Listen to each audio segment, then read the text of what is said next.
I would like to take a moment before we get into today's main episode and to talk about my sponsor for the podcast. Podmatch is a new podcasting site dedicated to all podcasters. The platform helps hosts get connected with potential guests to appear on their show, as well as allow guests to find podcasts that will give them a chance to share their story. Podmatch offers many tools to help organize your page, from to-do lists to episode planning to potentially appearing on a leaderboard. Podmatch has it all. The best part, you have the potential to get paid. And who doesn't like to get paid from home? I like to. With an easy sign up, you can start connecting with podcasters and guests immediately. I have been a part of Podmatch since the beginning of May, and I have got to say that it was the best decision I've ever made because Podmatch helps your podcast grow. It helps you get connected with people that have very interesting, very compelling background stories that are just waiting for their story to be shared.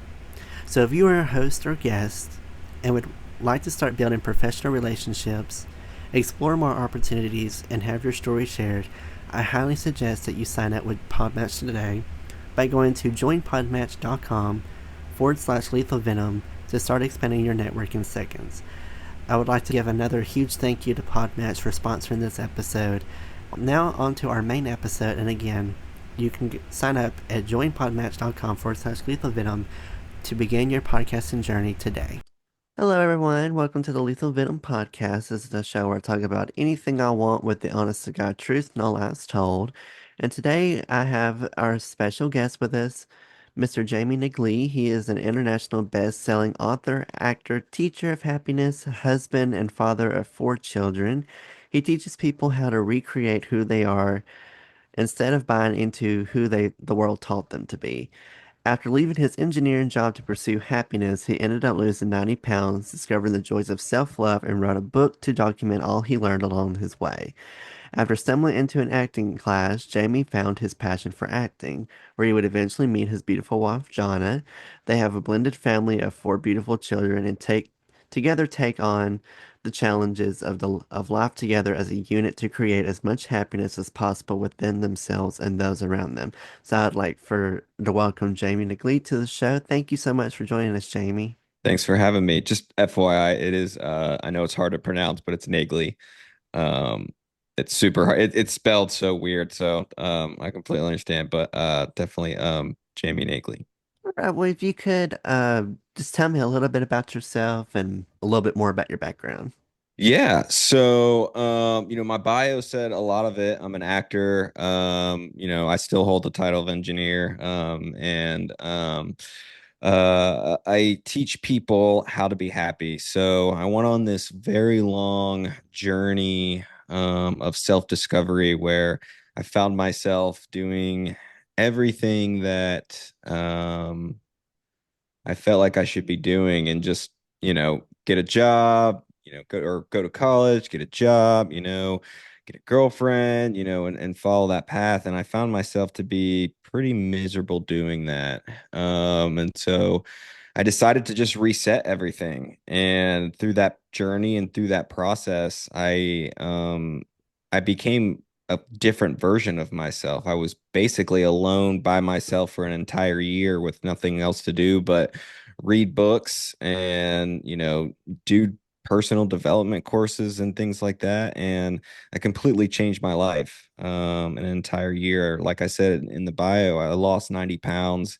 I mean, I went from just being like almost afraid to leave my apartment due to social anxiety and things like that to just being so confident within myself and having the courage to really do anything that I set my mind to. And it just was so completely transformational for me. And so I ended up writing a book called Who Are You? The Art of Being Yourself in a World That Doesn't Want You to.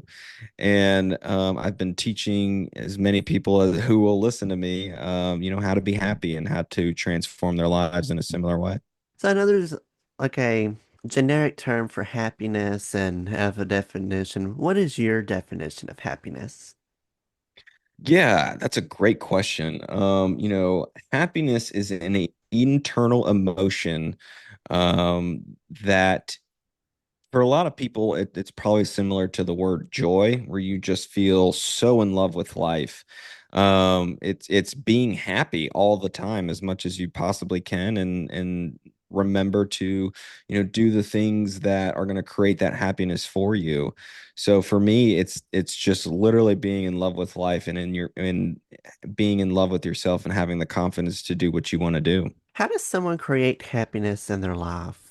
Yeah, great question. So the first step, you have to understand who you are.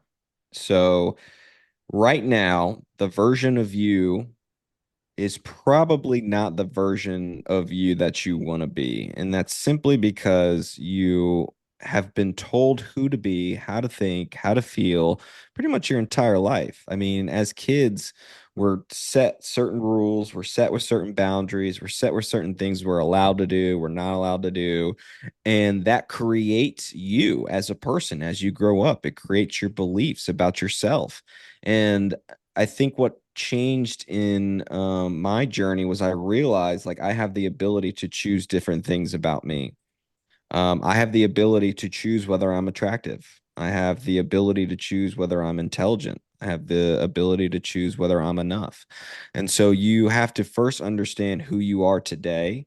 And then you have to figure out, okay, this is the set of beliefs and the set of ways of doing things that have been given to me by life.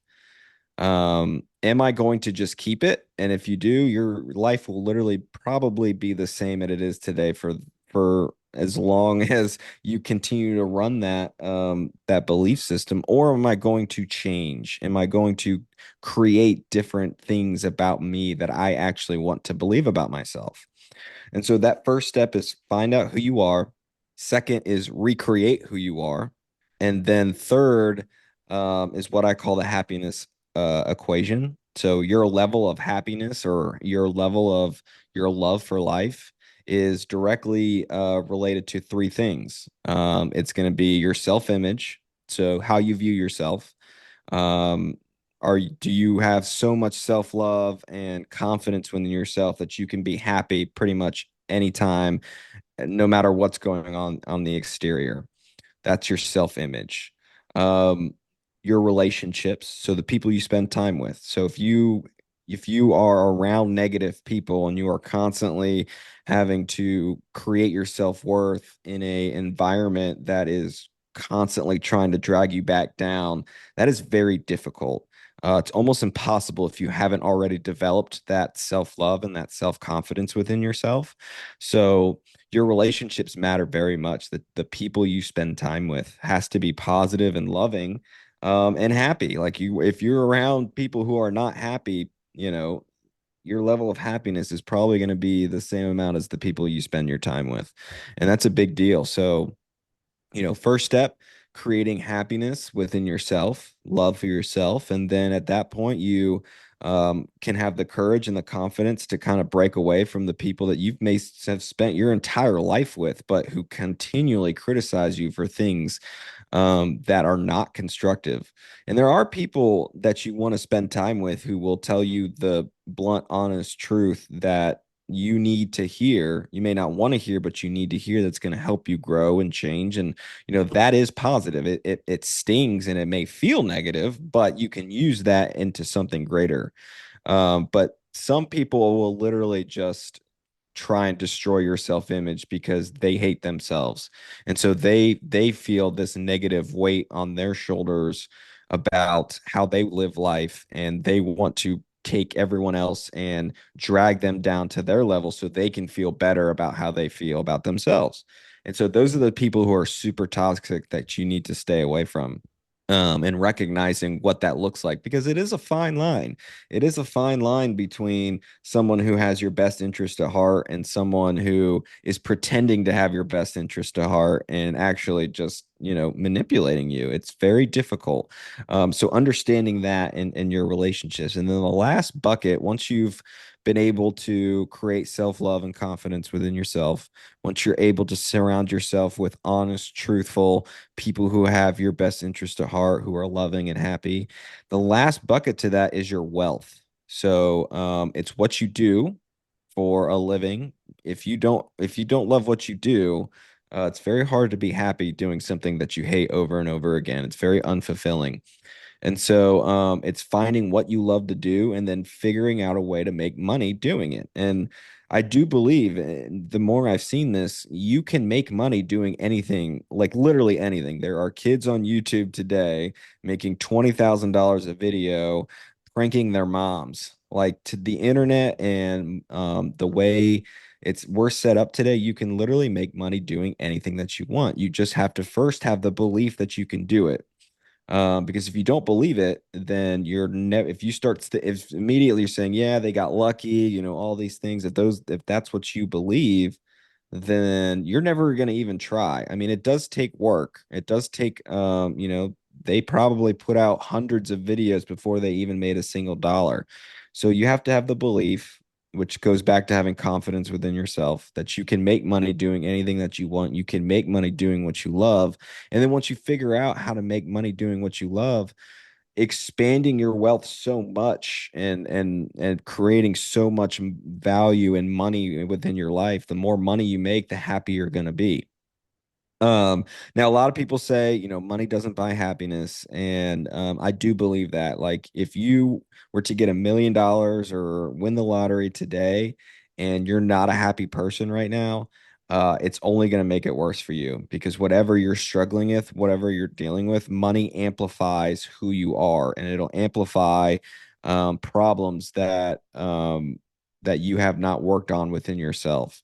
And so that's why the first step is love and confidence, surrounding yourself with people you love, and then you build as much money and wealth and have the house you want and the car you want and everything you want in life you can have and be happy having it as long as you create a foundation of happiness first. And so throughout that process, and you can reverse engineer it, you can have lots of money today and be able to work on the other buckets too, and that'll completely amplify your wealth as well, or your happiness as well. But those are the three buckets: self-love and confidence, building happy relationships, doing what you love to do for money, and making as much money as you want to. That's how you create the just the most maximum amount of love for life that you possibly can. You gave like a lot of good points right there, and a lot of the stuff that you said is what I preach all the time. It's I try to tell people you don't want to surround yourself around people that are going to be negative, that are going to be bad influences on you, and that are not supportive. I always say that you're never really going to be happy with your friends if everyone in your friend group treats you like trash. And I know a lot of people can relate to this of all ages, even to people that are still in middle school, high school. You want to be around a good group of people that are going to be supportive of you and love you for who you are.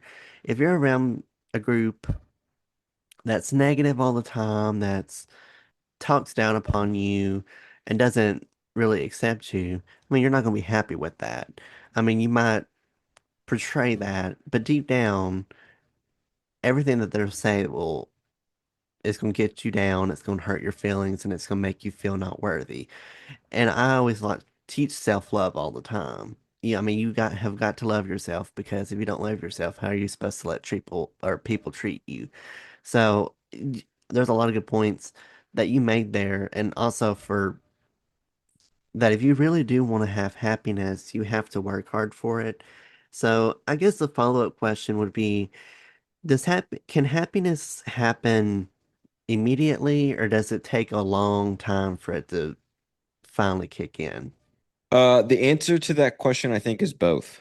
I think you can be happy right now, and you have to be able to sustain and create that happiness. Like wherever you're at right now, no matter where you're at, you can create happiness. You just have to find what that next level for you is.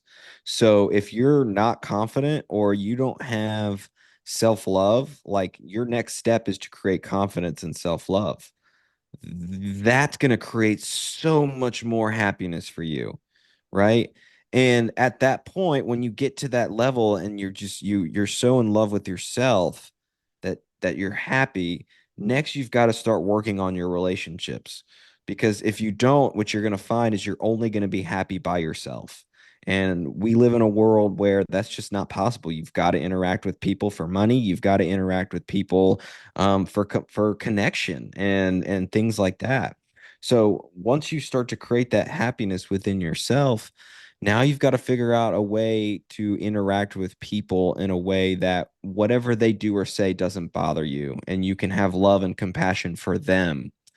So, you're going to create this level of happiness for yourself. Once you get to that next level, then there's people are going to try and tear that down from you, right? So you've got to figure out ways of having compassion, having empathy, understanding psychology as to why people are being and doing the things that they're doing.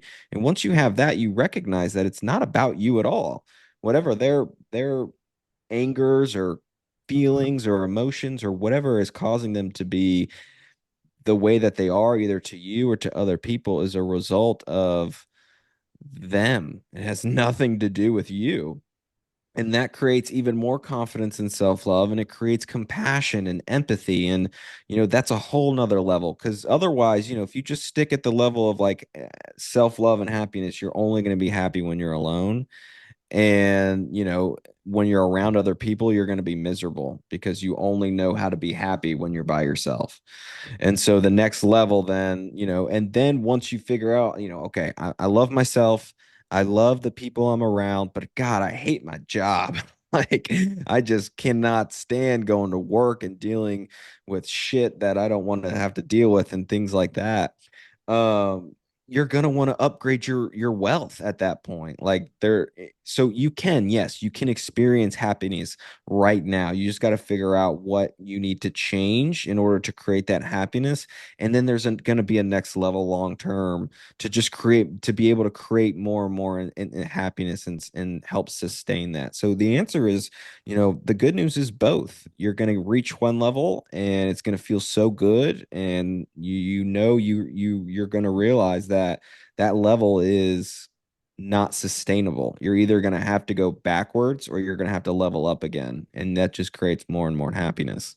So you just have to figure out a philosophy and a way of doing this and a way to ground yourself within yourself so that way you can keep moving through because it takes time. You have to learn patience, you have to learn courage, you have to learn all of these skills and a lot like patience, courage, a lot of these things were taught like you just have, like people are just brave. And some people are born with patience, some people are born with courage, but you can also learn these skills. They are skills. You can develop them over time. So that process takes a lot of that to create the long-term happiness that you're talking about as well. So, what makes you who you are? That's a great question. Who you are, and this, I'm not going to talk about anything spiritual. I'm talking about you as a human being, like you right now. Um, you are the accumulation of everything that you believe about yourself and about the entire world. Everything you believe is dictating what you see. Like right now in this moment, you are taking 11.1 or something to that effect. We'll just call it 11 million bits of information per second. I mean, if you just start trying to focus and zoom in on how much information you have right now, like the walls have a certain color, there's certain shapes, like so much information that your brain is filtering out and you're not even paying attention to. And so when your belief system is set, you filter out everything else that is outside of your belief system. So if you are someone who has been taught that they are not attractive their entire life because of whatever reason, like you are going to filter out all the information that makes you beautiful. You are going to only see things that make you ugly because that's what you believe about yourself.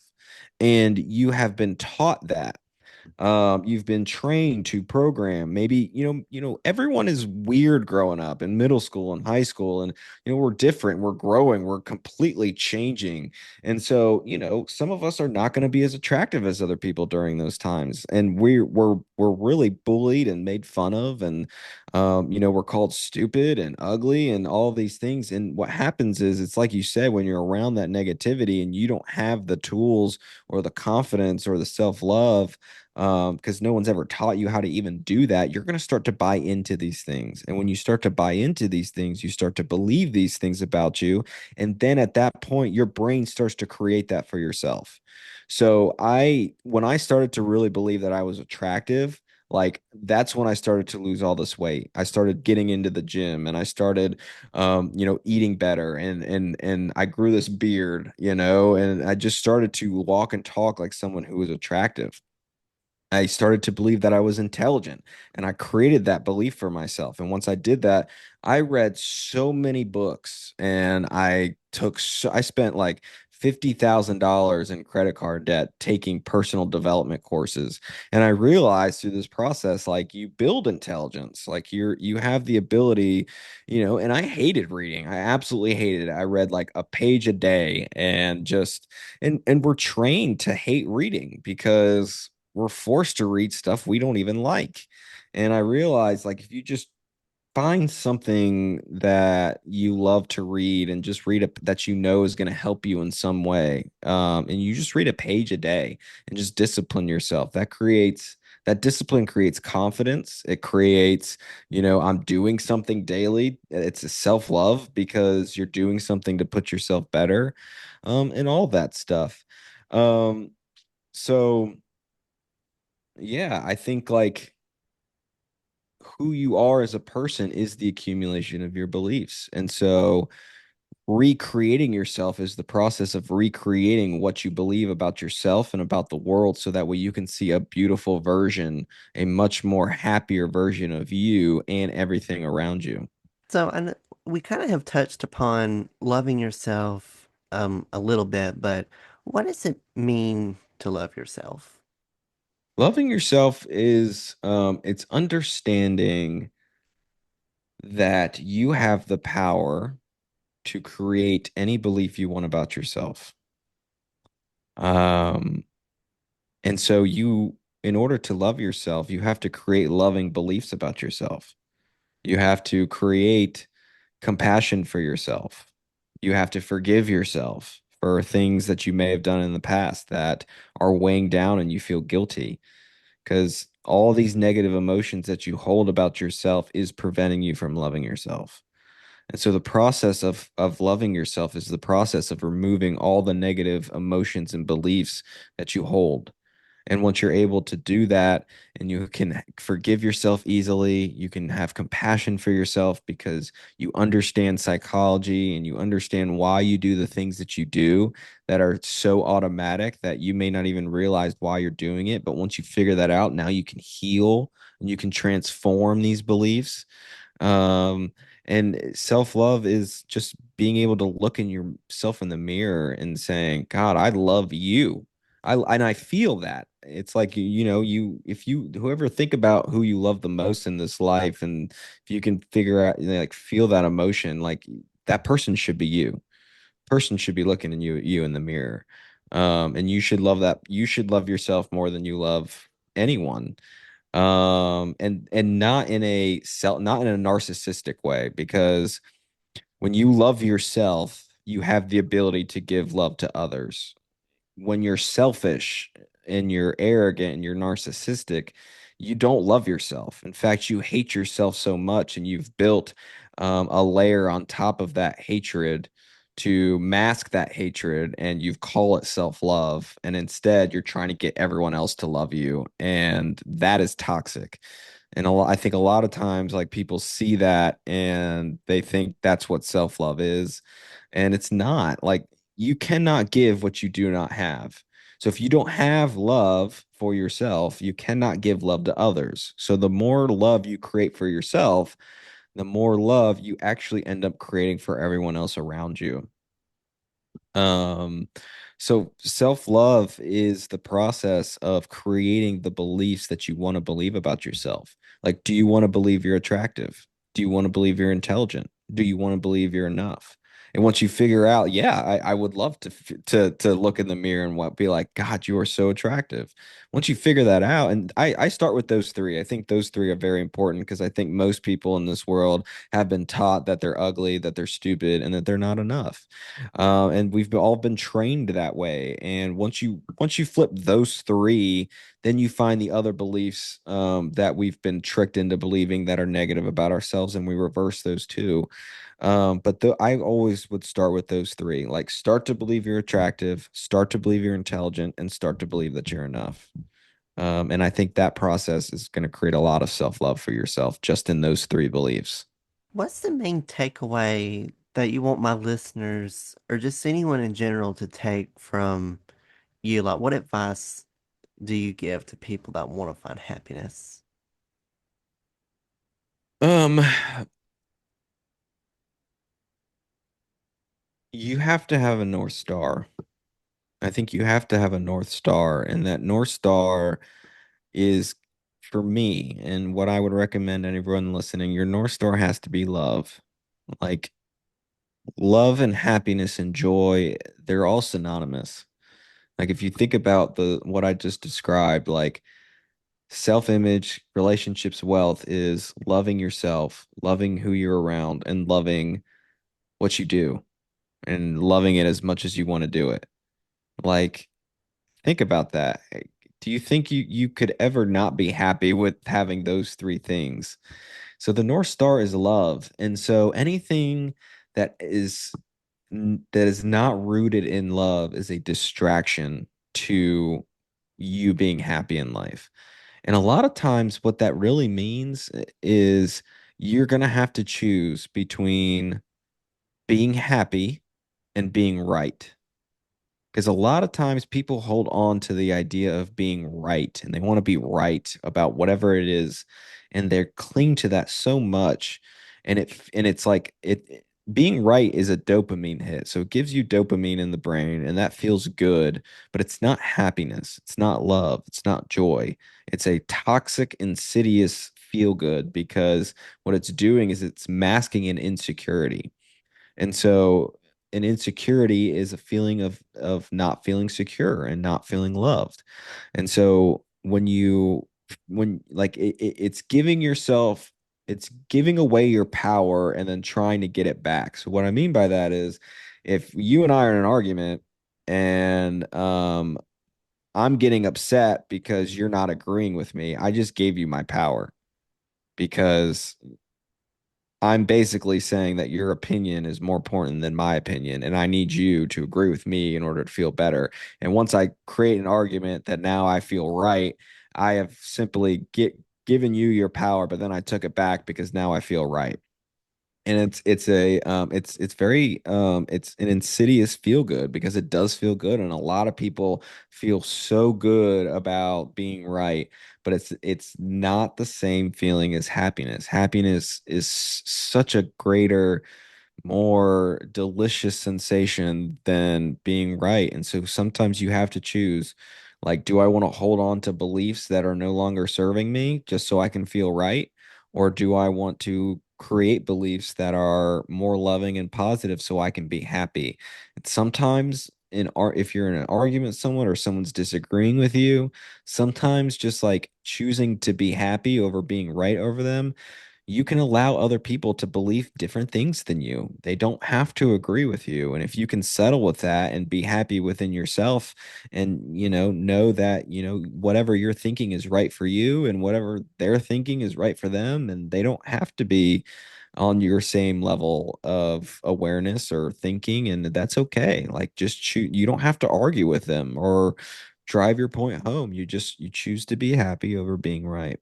So I think having that North Star of love and everything else you create within yourself of under that umbrella of like love is the most happiest feeling ever. And how can I create more of that in my life?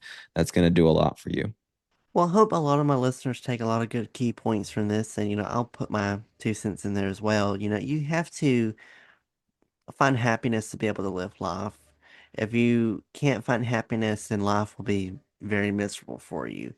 You kind of have to find it if you want to be able to survive in the world we live in now.